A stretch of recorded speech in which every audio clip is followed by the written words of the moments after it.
We all know that Jesus commands us to forgive others. Jesus tells us not to take revenge, not to pay back evil for evil, but to be ready to forgive people for the things that they have done to us. While we all know this, sometimes we forget that God also does this with us too. Too often we think that God is someone who takes revenge, who pays us back and punishes us for every tiny wrong thing that we do.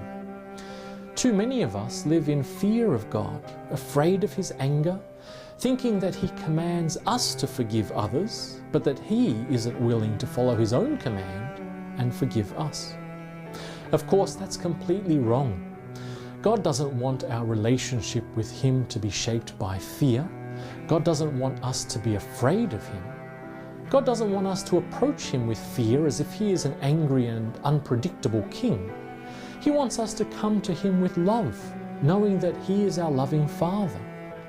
That's why today's psalm reminds us not to be afraid of God, but instead to thank God with everything that we are.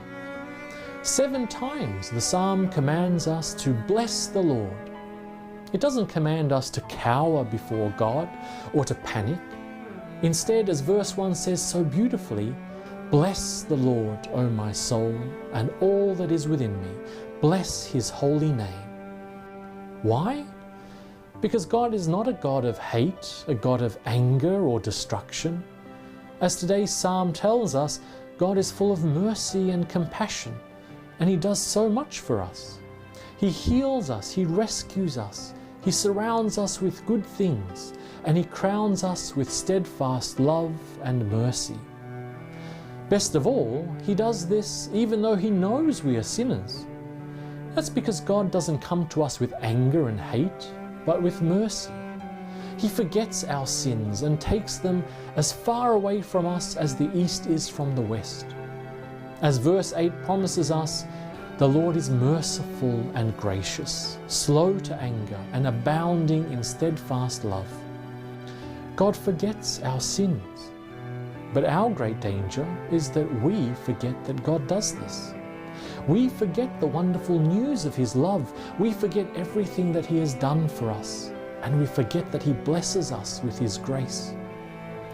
As a sinner, there's nothing worse than forgetting the everlasting mercy and grace that God gives us. Because to forget that is to live in the blackness of hopelessness and despair. So remember today that God pours out His mercy and grace on you. He has forgiven you, and He calls you to come back to Him today with thanksgiving and praise.